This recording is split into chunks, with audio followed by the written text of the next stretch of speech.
Sebelum memulai pelajaran, alangkah baiknya kita berdoa terlebih dahulu agar pembelajaran hari ini lancar dan ilmu yang kita pelajari hari ini dapat kita terapkan dalam kehidupan kita. Oke, untuk ketua kelas boleh memimpin doanya. Silakan.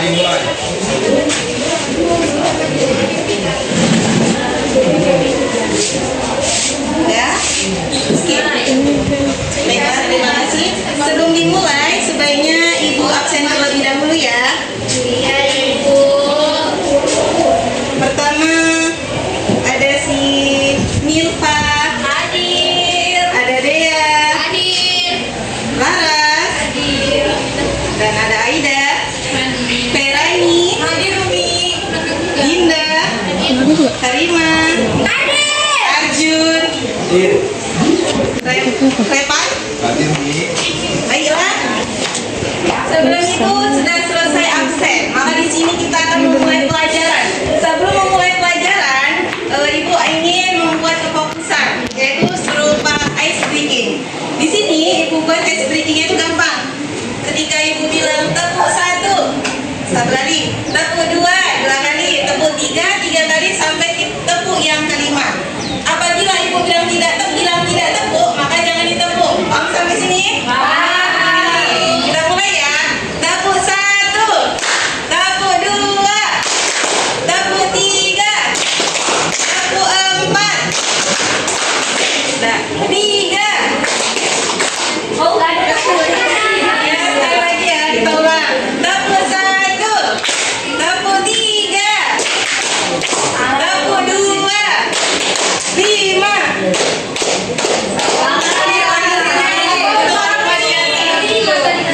Dan sekali lagi ya.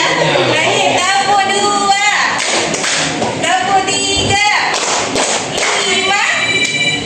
Oke, udah fokus.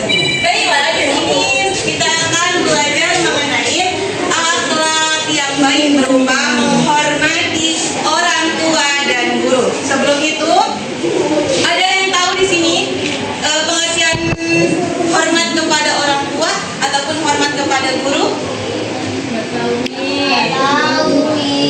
Jadi gini, menghormati orang tua atau guru adalah merupakan suatu perbuatan akhlak yang baik, yang mana orang tua yang menyayangi, yang mengasihi mengasihi kita dari kecil sampai ke dewasa.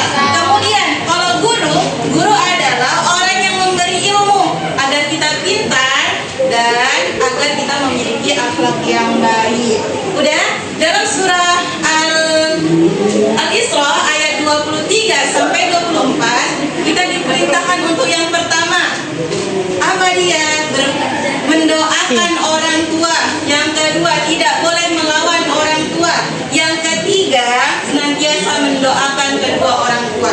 Kemudian di dalam surah Al-Mujadalah ayat 11 diperintahkan, Allah menjelaskan bahwa Allah akan meninggikan derajat orang yang beriman dan berilmu. Lalu sampai sini, makanya akhlak yang baik berupa ada kepada orang tua dan guru itu sangat penting. Untuk siapa? Untuk kita. Insya Allah orang yang memiliki akhlak yang baik kepada orang tua ataupun guru, insya Allah akan menjadi anak yang sukses di masa depannya nanti. Amin, amin ya Rabbal alamin. Baiklah, di sini akan dipaparkan mengenai apa saja sih adabnya, bagaimana caranya, apa sih hikmahnya dan apa tujuannya. Baiklah, di sini akan dijelaskan.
pekerjaan orang tua?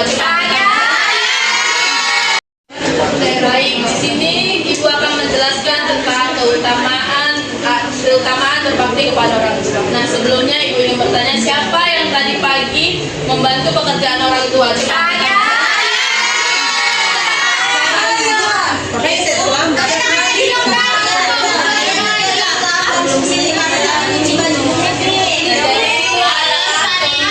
Sederhana kita berbakti kepada orang tua. Tadi sudah dijelaskan oleh Ibu Tasya apa itu berbakti kepada orang tua.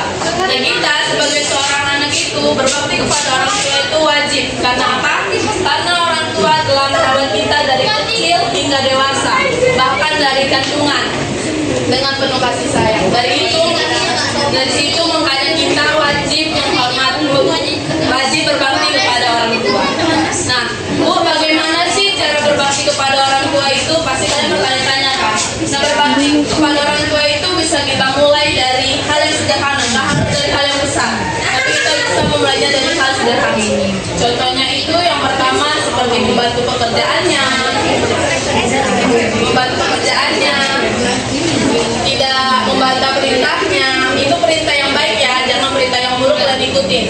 Yang ketiga, kita selalu mendoakannya setelah selesai sholat, terus mendengarkan nasihatnya.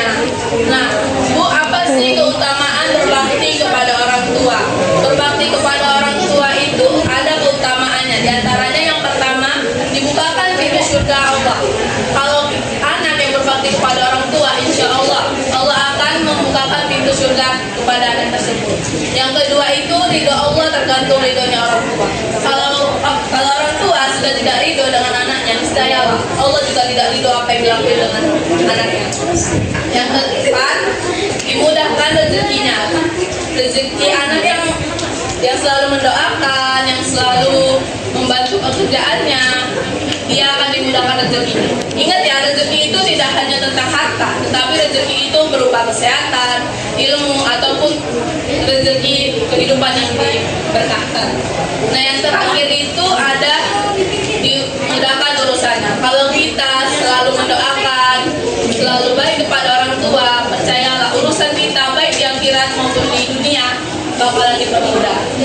Maka dari sekarang yang dulunya kita tidak berbakti kepada beliau, marilah kita sekarang mulai berbakti kepadanya. Sini Ibu akan menjelaskan adab pada guru. Udah tahu kan apa aja itu adab pada guru? Udah ada itu belum? Sini Ibu akan menjelaskan. Guru adalah yang mendidik dan mengajarkan ilmu kepada kita.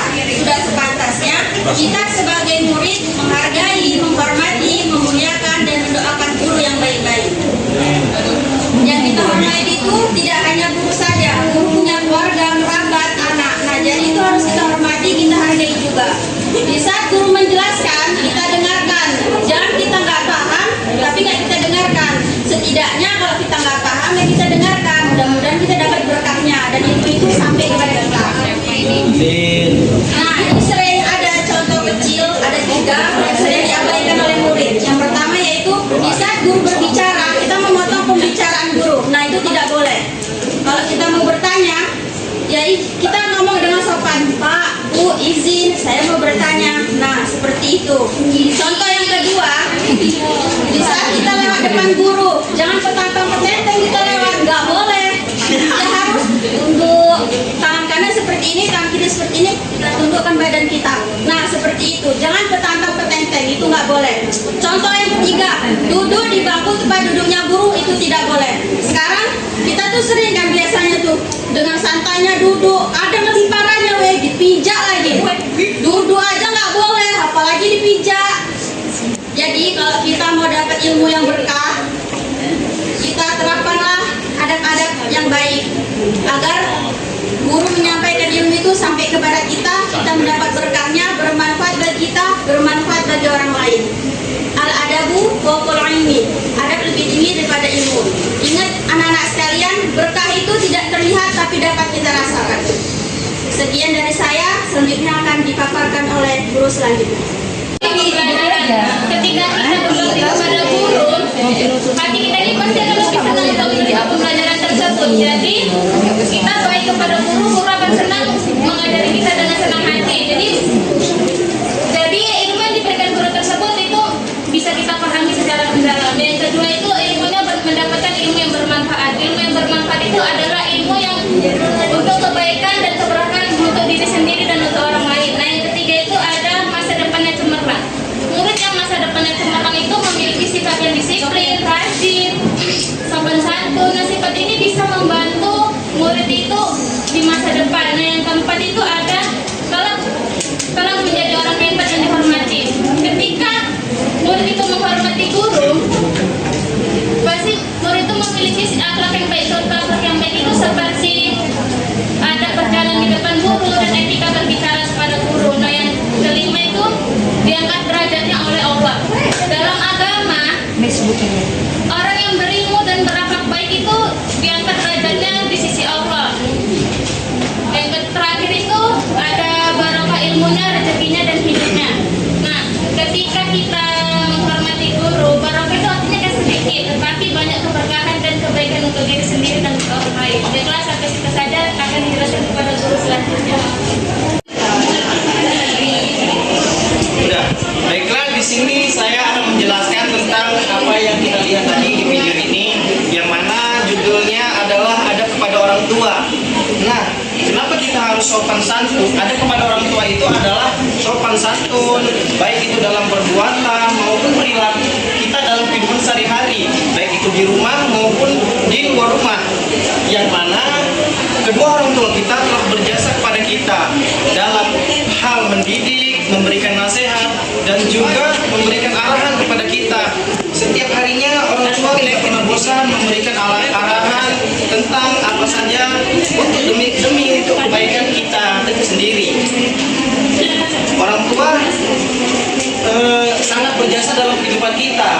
Mereka melahirkan kita, mendidik kita. Mereka adalah guru pertama bagi kita, dan mereka selalu meluangkan waktu untuk kita, membahagiakan kita, dan juga memberikan kasih sayangnya kepada kita. Selama ini kita di rumah merasakan kebahagiaan enggak?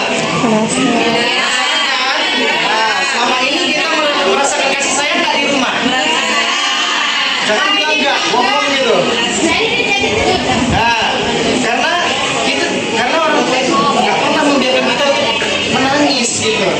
Mereka tidak pernah lelah mengabulkan keinginan kita. Apa yang kita minta selalu dikabulkan, dan selalu walaupun tidak dikabulkan secara langsung, mereka melahirkan kita, mendidik kita. Mereka adalah guru pertama bagi kita, dan mereka selalu meluangkan waktu untuk kita, membahagiakan kita, dan juga memberikan kasih sayangnya kepada kita. Selama ini kita di rumah merasakan kebahagiaan enggak? Merasakan. Nah, selama ini kita merasakan kasih sayang enggak di rumah? Jangan bilang enggak, bohong gitu. Nah, karena orang tua itu nggak pernah membiarkan kita menangis gitu. Mereka tidak pernah lelah mengabulkan keinginan kita. Apa yang kita minta selalu dikabulkan, dan selalu walaupun tidak dikabulkan secara langsung, itu akan diusahakan sama orang tua kita. Nah, maka dari itu kita jangan pernah membentak, berkata kasar kepada mereka, apalagi ngerti hati mereka hingga mereka bersedih. Dah, cut. Baiklah, selanjutnya kita akan membahas tentang adab kepada guru. Anak-anak, guru adalah orang yang memberikan ilmu kepada kita. Ketika di sekolah, guru juga pengganti orang tua kita. Ketika di sekolah, guru juga disebut sebagai pahlawan tanpa jasa. Yang mana bisa kita pahami di zaman sekarang, guru honorer mendapatkan upah yang tidak semestinya didapatkan. Karena mereka itu bisa disebut pahlawan. Apakah pantas pahlawan mendapatkan upah segitu? Nah, tidak kan? Nah, ada terhadap guru diantaranya, yakni seorang murid tidak berjalan di depan gurunya, seperti yang tadi materi bilang sebelumnya, dan juga tidak duduk di tempat guru tersebut, merupakan perbuatan yang tidak sopan ketika kita menduduki tempat guru tersebut. berkunjung ke rumah guru tersebut, kita juga harus menghormati putra-putrinya atau anak-anaknya, kerabat, dan juga keluarga guru, baik orang tuanya ataupun sepupunya ataupun abang adiknya. Dan ketika guru ingin menjelaskan, kita tidak mulai bicara kecuali dengan izin guru. Ketika guru tidak menyuruh kita untuk berbicara, kita jangan berbicara.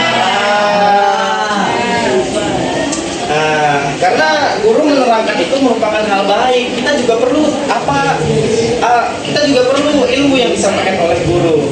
Tidak berbicara dengan nada keras, itu juga termasuk sopan santun, dan juga harus menjaga perilaku dan ucapan. Tidaknya kita berbicara dengan guru harus dengan nada yang lembut dan juga sopan dan santun. Seperti itu. Dan satu lagi poin penting di antara ini semua adalah jangan pernah menyakiti hati seorang guru. Oke lah, sekian dari saya. Semoga ilmu yang saya sampaikan itu bermanfaat dan juga jangan lupa diterapkan dalam kehidupan sehari-hari, baik di lingkungan sekolah maupun di rumah. Oke, sekian dari saya. Terima kasih semuanya. Mungkin para siswa sekalian mungkin sudah bosan ya mendengarkan paparan dari beberapa guru tadi ini. Jadi baik di sini Ibu akan merangkum ke penjelasan dari para guru yang paparkan tadi tentang adab terhadap orang tua dan guru. Nah, Ibu akan membawakannya dalam kisah sahabat Uwais Al-Qarni. Sebelumnya ada yang sudah pernah tahu tentang kisah sahabat Uwais? Belum? Nah, oke. Ibu mencontohkan kisah sahabat Uwais ini ke dalam adab terhadap orang tua. Yang mana sahabat Uwais Al-Qarni adalah pemuda Yaman yang solihah, yang ia sangat mencintai orang tuanya. Nah, jadi saking cintanya sahabat Uwais Al-Qarni terhadap ibunya yang sakit-sakitan ini, beliau ingin menyampaikan hasrat atau keinginan tertingginya, keinginan orang tuanya, yang mana ibunya berkeinginan untuk beribadah haji. Nah, yang mana kan kondisi ibunya ini kan sakit-sakitan, nah tidak mampu untuk berjalan, sehingga sahabat Uwais Al-Qarni ini berlatih berbulan-bulan dengan membawa kambing di pundaknya dengan menaiki gunung. Nah, itulah usaha yang dibuat oleh sahabat Uwais Al-Qarni. Kenapa sahabat Uwais Al-Qarni membuat perihal seperti itu? Karena saking cintanya, saking mahabbahnya kepada ibundanya, ia rela untuk berlatih berbulan-bulan demi membawa orang tuanya ke Mekah. Nah, yang mana sahabat Uwais Al-Qarni ini berjalan dari rumahnya, dari Yaman menuju ke Mekah dengan menggendong orang tuanya. Nah, dari sini dapat kita simpulkan bahwa ketika kita merasakan cintanya orang tua, ketika kita merasa lebih besar cinta orang tua, maka Allah permudahkan segala urusan kita. Coba kita bayangkan, mampu nggak kita membawa orang tua kita, menggendong orang tua kita dari Yaman sampai ke Mekah? Ada yang mampu? Tidak. Nah, itulah, dari situlah Allah mampukan dia untuk menunaikan orang tuanya. Karena apa? Ketika kita membuat hati orang tua senang, maka Allah akan senang kepada kita. Maka Allah akan ridho kepada kita. Nah, oke, itu contoh dari adab terhadap orang tua atau menghormati orang tua. Yang kedua yaitu adab terhadap guru atau menghormati guru. Baik, di sini Ibu akan membawakan contoh dari guru kita Imam Syafi'i. Ada yang tahu guru dari Imam Syafi'i siapa? Enggak. Tidak tahu? Imam Maliki. Nah, benar. Guru Imam Syafi'i adalah Imam Maliki. Nah, siapakah Imam Syafi'i itu? Murid Imam Maliki. Nah, iya, maksudnya iya. Nah, Imam Syafi'i adalah ulama terbesar kita yang menjadikan panutan kita. Ada 4 mazhab yang kita ikuti. Di Indonesia kita mengikuti mazhab siapa? Imam Syafi'i. Tahu kenapa Imam Syafi'i menjadi wali besar? Karena beliau menghormati gurunya. Nah, benar. Karena apa? Karena beliau sangat menghormati gurunya. Ketika kita menghormati guru, menjaga etika sopan santun terhadap guru, maka guru akan meridhoi kita. Ridhoinya apa? Ketika kita sudah seperti guru atau ketika kita belajar, maka Allah mempermudahkan kita untuk menerima ilmu. Yang dimaksud berkah tadi apa? Ilmu yang kita pelajari selama bertahun-tahun, selama berbulan-bulan itu akan berkah. Kita bisa menyampaikannya sebagaimana guru menyampaikan kita sebelumnya.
Berkata A itu tidak boleh. Oke, mungkin cukup sekian materi kita pada hari ini. Ibu saudari, assalamualaikum warahmatullahi wabarakatuh. Waalaikumsalam warahmatullahi wabarakatuh. I just had to let you know you're